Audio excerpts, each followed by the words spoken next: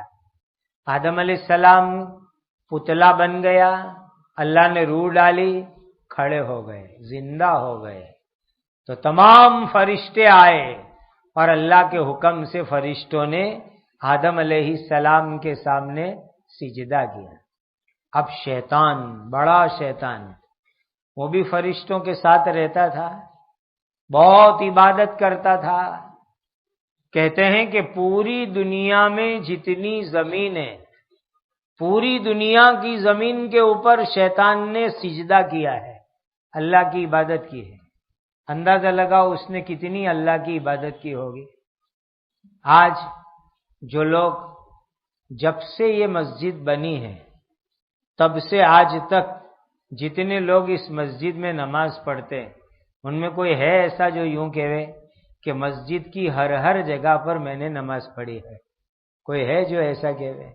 کوئی کہے گا پہلی صف میں پڑھی، دوسری میں پڑھی، لیکن یہاں یہ دیوار سے لے کر وہاں تک، ادھر سے لے کر ادھر تک، پوری مسجد کے ہر جگہ پر کسی نے سجدہ کیا ہو، یہ کہہ سکتا ہے؟ کوئی نہیں کہہ سکتا۔ لیکن اندازہ لگاؤ کہ ابلیس کو، شیطان کو اللہ نے کتنی بڑی عمر دی ہوگی کہ آدم علیہ السلام کے پیدا ہونے سے پہلے پوری دنیا اور پوری دھرتی کے اوپر، پوری زمین کے اوپر اس نے سجدہ کر لیا تھا، عبادت کر لی تھی۔ کتنا بڑا وہ عبادت کرنے والا ہوگا، فرشتوں کے ساتھ رہتا تھا۔ اور جب شیطان کو حکم ہوا، چونکہ وہ بھی ساتھ میں رہتا تھا، کہ آدم کے سامنے سجدہ کرو، سجدہ نہیں کیا، فرشتوں نے کیا، شیطان نے سجدہ نہیں کیا۔ ابا الا ابلیس ابا ان یکون مع الساجدین، اس ابلیس نے، شیطان نے سجدہ کرنے والوں کے ساتھ شامل ہونے سے انکار کر دیا، میں سجدہ نہیں کروں گا۔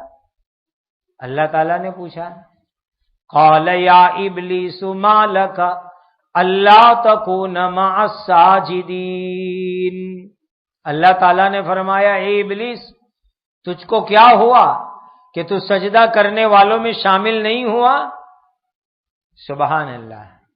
اللہ نے پوچھا شیطان کو، ابلیس میرا آرڈر تھا نا، سجدہ کرو آدم علیہ السلام کے سامنے، تمام فرشتوں نے سجدہ کیا، تو نے سجدہ نہیں کیا۔ اگر تو سجدہ کر لیتا تو تیری بھی بھلائی ہو جاتی، تو بھی اچھا ہو جاتا، اتنی ساری عبادت کی ہے، سجدہ بھی کر لیتا تو بھی فرشتوں کے ساتھ ہوتا، تو نے سجدہ نہیں کیا۔ بڑے بڑے فرشتے سجدہ کر رہے ہیں، تو سجدہ نہیں کرتا، تو ابلیس کیا کہتا ہے؟ قال لم اکن لاسجد لبشر خلقته من صلصال من حمأ مسنون، اس ابلیس نے جواب میں کہا، میں ایسا گرا ہوا نہیں ہوں کہ ایسے بشر کو سجدہ کروں جس کو تو نے ایسے مٹی کے سڑے ہوئے گارے سے پیدا کیا جو سوکھنے کے بعد کھن کھن بجتا ہو۔ ابلیس کیا کہتا ہے؟ شیطان، اے اللہ، میں اس انسان کو سجدہ کروں، آدم کو؟ یہ تو مٹی سے بنا، اور مٹی بھی کیسی؟ پانی ڈال کے مٹی کو گارا اور کیچڑ بنا کے سڑایا۔ پہلے زمانے میں گھروں میں ٹائلز نہیں تھی تو گھر کو لپتے تھے، تو لپنے کی پروسیجر بھی بڑی لمبی ہوتی تھی۔ مٹی جمع کرو، پانی ڈالو، پھر پانی اور مٹی کو رہنے دو 1 ہفتہ تک، پانی ڈالتے رہو تو مٹی ایک دم چکنی چکنی ہو جاتی تھی۔ پھر اس کو ایسے سکھاتے تھے، پھر بعد میں جا کر کے اس سے گھر کو لیپا جاتا تھا۔ تو کہا اے اللہ، آدم علیہ السلام کو آپ نے سڑی ہوئی مٹی سے بنایا، تو جو انسان سڑیل مٹی سے بنا اس کو میں ابلیس تھوڑا شیطان تھوڑا ہی سجدہ کروں گا۔ تو نے مجھ کو آگ سے بنایا ہے، اور آگ تو اوپر اٹھتی ہے اور مٹی تو نیچے ہوتی ہے، میں سجدہ نہیں کروں گا۔ کتنی غلط بات اس نے کہی۔ اللہ نے آدم کو مٹی سے بنایا، تو مٹی تو کتنی اچھی چیز ہے، اگانے کا کام کرتی ہے۔ یہ مٹی نہ ہوتی تو لوگ کھاتے کہاں سے؟ یہ اناج اگتا ہے مٹی میں، یہ سبزی اگتی ہے مٹی کے اندر، ارے یہ پیٹرول نکلتا ہے مٹی کے اندر سے، تو یہ ایروپلین اور گاڑیاں چلتی ہے۔ تو مٹی تو کتنی اچھی چیز ہے۔ تو کہا اتنی اچھی مٹی سے اللہ نے آدم کو پیدا کیا اور تو اس کے سامنے سجدہ نہیں کرتا۔ اور بڑی بات تو یہ تھی کہ اللہ کا حکم ہے، اللہ نے حکم دیا تھا سجدہ کرنے کا، اللہ جو کہے پورا کرنا چاہیے، تو منع کرتا ہے، لیکن اس نے سجدہ نہیں کیا۔ تو اللہ نے کیا آرڈر دیا؟ قال فاخرج منها فإنك رجیم۔ اللہ تعالیٰ نے فرمایا تو یہاں سے نکل جا، کیونکہ یقینی بات ہے کہ تو مردود ہو گیا۔ جنت میں بھی جاتا تھا شیطان، آسمانوں پہ بھی جاتا تھا، اور اللہ کا بہت نیک بندہ تھا، بہت نیک، اولیاء اللہ کا امام تھا، بہت بڑا ولی تھا شیطان۔ جنت میں جانا، آسمان پہ جانا، اوپر کی دنیا میں جانا، فرشتوں کے ساتھ رہنا، بہت اونچے درجے پر تھا۔ لیکن جب اس نے اللہ کا حکم نہیں مانا، سجدہ نہیں کیا، گیٹ آؤٹ، نکلو جنت سے، نکلو آسمان سے، تم ولی تھے اب شیطان بنا دیے گئے، تم نکلو یہاں سے۔ اللہ نے نکال دیا اس کو۔ جو انسان بھی اللہ کا حکم پورا کرے، اللہ کا آرڈر پورا کرے، اللہ اس کو اونچا مقام دیتے ہیں، جنت دیتے ہیں۔ جو اللہ کا حکم پورا نہ کرے وہ شیطان کی جماعت میں آ جاتا ہے، شیطان کی صف میں آ جاتا ہے۔ عجیب بات ہے، کہ شیطان جو ہے نا بہت بڑا عالم بھی تھا، اس کے پاس علم بھی تھا، آج بھی بہت بڑا عالم ہے شیطان، یاد رکھنا، بہت بڑا عالم، اور بہت بڑا عامل بھی ہے، یعنی عمل بھی بہت کرتا ہے۔ دیکھا نا، ابھی آپ نے سن لیا، پوری دنیا میں جتنی بھی زمین ہے، ہر زمین پر اس نے سجدہ کیا ہے شیطان نے، اتنا بڑا عمل کرنے والا ہے۔ آج ہم میں سے کوئی ہے نہیں جس نے پوری دنیا کا سفر کیا ہو، اس نے تو پوری دنیا میں عبادت کی تھی شیطان نے، تو اتنا بڑا عمل کرنے والا، اور اللہ کا عارف بندہ بھی تھا، خدا کو پہچانتا تھا، لیکن عاشق نہیں تھا، بڑی بات تھی۔ خدا کا عاشق ہوتا تو اللہ کے حکم کو پورا کر لیتا اور سجدہ کر لیتا، اس لیے کہ عاشق کس کو کہتے ہیں؟ ادھر سے جو اشارہ ہوئے وہ کرے اس کو عاشق کہتے ہیں۔ اللہ کا عاشق ہوتا تو اللہ نے حکم دیا کہ سجدہ کر، تو وہ نہیں دیکھتا کہ مٹی کے آدم ہے کہ آگ کے آدم ہے، اللہ نے آرڈر دیا، خلاص بات، سجدہ کرو۔ عاشق نہیں تھا۔ اللہ ہمیں اپنا عاشق بنا دے، خدا کا جو عاشق بن گیا اس کا کام بن گیا۔ شیطان میں عشق نہیں تھا اللہ تعالی کا، تو اللہ نے اس کو نکالا، نکلو یہاں سے، جاؤ دنیا کے اندر۔ وَإِنَّ عَلَيْكَ اللَّعْنَةَ إِلَىٰ يَوْمِ الدِّينِ، اور یقینی بات ہے کہ بدلے کے دن یعنی قیامت تک تجھ پر لعنت رہے گی، پوری زندگی تجھے لعنت، بد دعا، اللہ کا غصہ تیرے اوپر قیامت تک۔ اور قیامت آئے گی پھر تجھے جہنم میں اللہ ڈال دیں گے۔ دیکھو اللہ کی رحمت جس کی برکت سے آدمی جنت میں جاوے، اللہ کی رحمت جس کی برکت سے ایمان مل جاوے، اللہ کی رحمت جس کی برکت سے آدمی جہنم سے بچ جاوے، وہ صرف دنیا میں ہی ملتی ہے۔ وہ اسپیشل رحمت جو ہے نا، وہ جنت میں لے جانے والی، جہنم سے بچانے والی، ایمان اور ہدایت دلانے والی، وہ رحمت صرف اور صرف دنیا میں ملتی ہے۔ اب جب شیطان کو دنیا میں اللہ کی رحمت نہیں ملی تو پھر مرنے کے بعد، قیامت کے بعد وہ سیدھا جہنم کی آگ کے اندر جائے گا، اور جو بھی شیطان جیسے کام کرتا ہے وہ بھی جائے گا جہنم کے اندر۔ قال رب فانظرنی الی یوم یبعثون۔ وہ ابلیس شیطان درخواست کرنے لگا، عرضی دینے لگا، اے میرے رب، پھر جب لوگ مرنے کے بعد آخرت میں دوبارہ زندہ کیے جائیں گے، اس دن تک مجھے زندہ رہنے کی مہلت دے دے۔ اللہ تعالیٰ نے اس کو نکالا، جاؤ دنیا میں، اب جنت سے نکلو۔ تو وہاں سے نکلتے نکلتے اللہ کو کیا کہتا ہے، اے میرے پیارے اللہ، آپ مجھے جو ہے نا لمبی زندگی دو، بہت لمبی زندگی چاہیے۔ کتنی لمبی زندگی چاہیے؟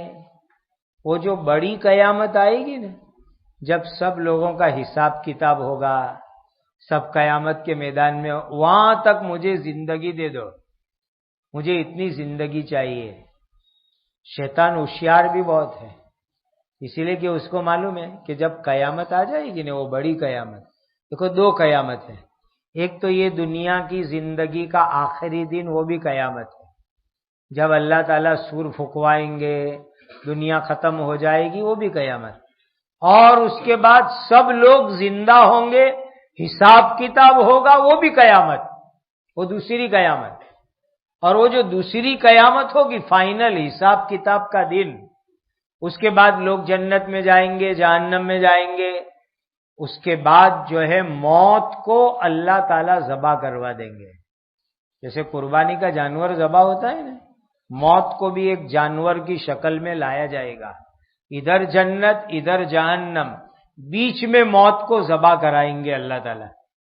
اور جب موت کو ذبح کرائیں گے تو سارے جنتی لوگ دیکھ رہے ہوں گے، جہنمی لوگ بھی دیکھ رہے ہوں گے کہ آج موت کی قربانی ہو رہی ہے۔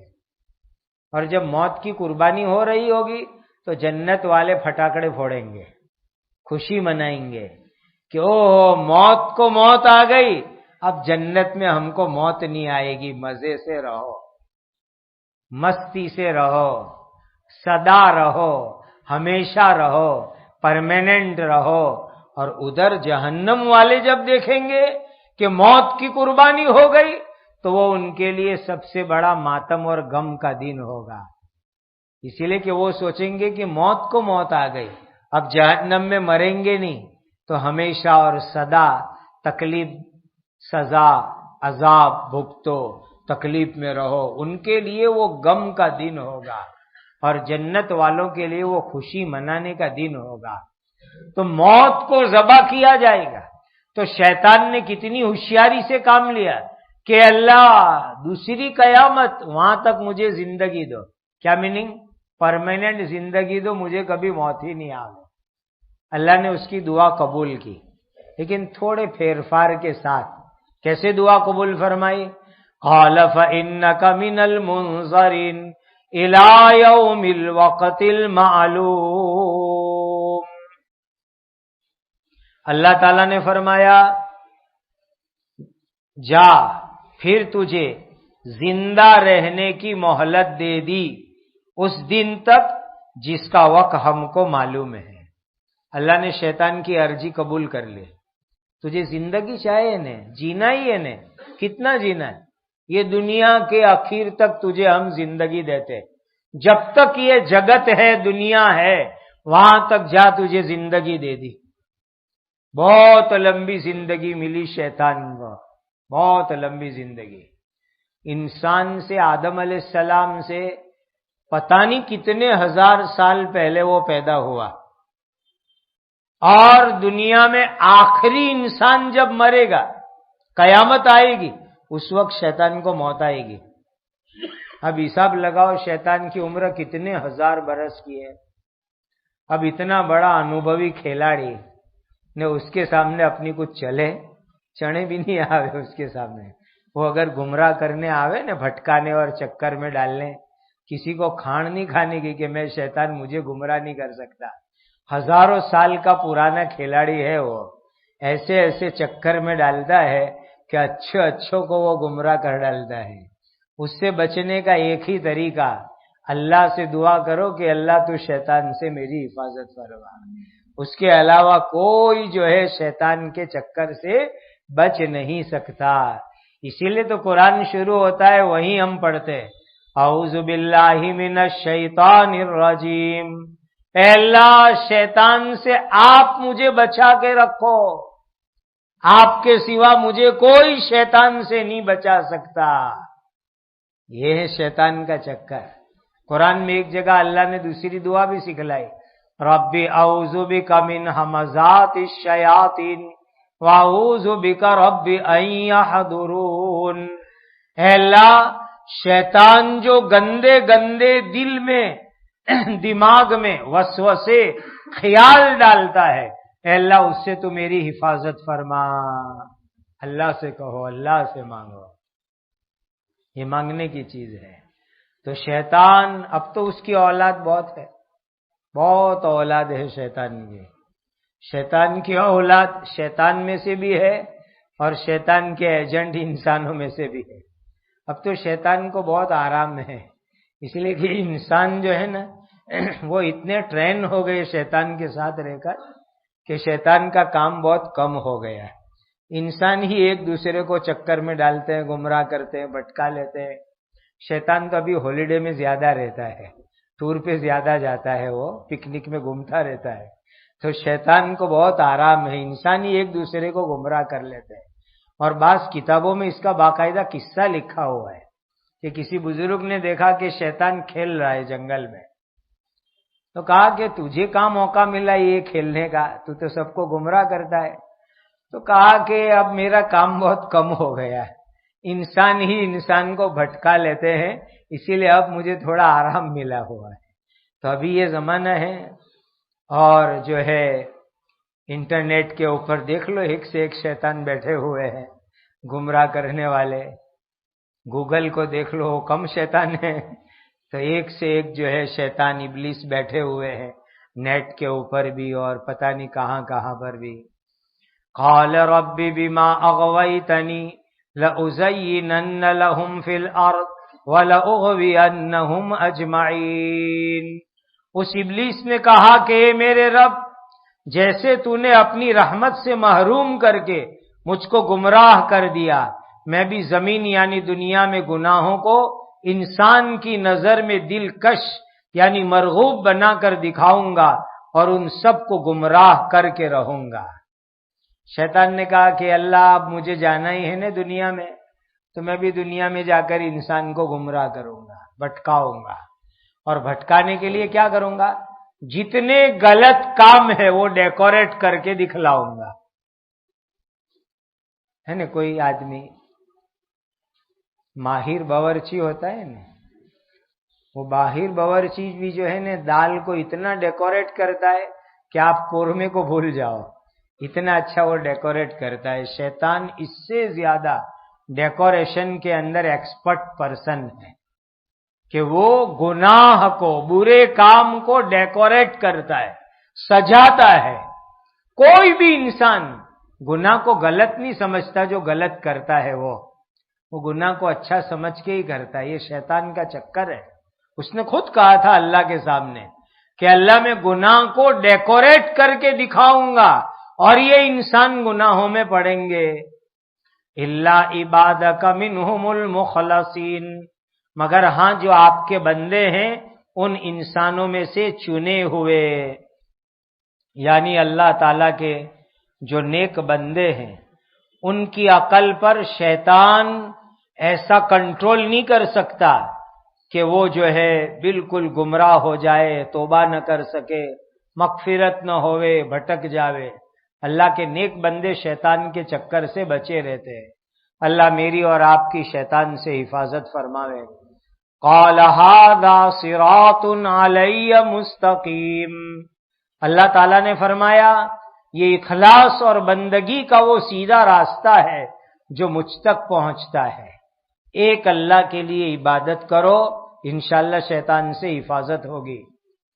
ان عبادی لیس لک علیہم سلطان الا من اتبعک من الغاوین، واقعی جو میرے خاص بندے ہیں اللہ کے حکم پر چلنے والے، ان پر تیرا کوئی زور نہیں چلے گا، مگر ہاں جو لوگ خود تیری بات مان کر گمراہوں میں شامل ہو جائے اس پر تیرا زور چلے گا۔ اللہ کے بندے، اللہ کی عبادت کرنے والے، ان کو شیطان چکر میں نہیں ڈال سکتا، اللہ ان کی حفاظت کرتے ہیں۔ باقی جو لوگ شیطان کے چکر میں آتے ہیں ان کے لیے جہنم کی آگ ہے۔ وَإِنَّ جَهَنَّمَ لَمَوْعِدُهُمْ أَجْمَعِينَ، اور یقینی بات یہ ہے کہ جہنم ان سب کا طے شدہ ٹھکانہ ہے۔ شیطان بھی جہنم میں ہوگا، شیطان کے راستے پر چلنے والے بھی جہنم میں ہوں گے۔ اللہ اس جہنم سے میری آپ کی حفاظت فرماوے۔ لہا سبعۃ ابواب لکل باب منہم جزء مقسوم، اس جہنم کے 7 دروازے ہیں، اور ہر دروازے سے داخل ہونے کے لیے شیطان کی بات ماننے والوں میں سے ایک ایک جماعت تقسیم کر دی گئی ہے، الگ الگ حصے بنائے گئے ہیں۔ 7 جنت ہے تو 7 جہنم بھی ہے، جہنم بھی 7 ہے، یاد رکھنا۔ جہنم، سعیر، لظا، حطمہ، سقر، جہیم، حاویہ، اور ہر ایک کے الگ الگ دروازے بھی ہیں۔ جتنے بھی شیطان کے چیلے ہیں، شیطان کی بات ماننے والے، ان کو اللہ جہنم کی آگ کے اندر ڈالیں گے، اور جہنم کے الگ الگ درجے کے اندر الگ الگ قسم کے گنہگاروں کو اللہ تعالیٰ بھیجیں گے۔ اللہ شیطان سے ہماری حفاظت فرماوے، شیطان کے راستے سے اللہ ہماری حفاظت فرماوے، اور اللہ نبیوں والے پاکیزہ راستے پر ہمیں زندگی گزارنے کی توفیق عطا فرمائے۔ وہی پاکیزہ اور سیدھا راستہ ہے جس پر چل کر انسان کامیاب ہو سکتا ہے۔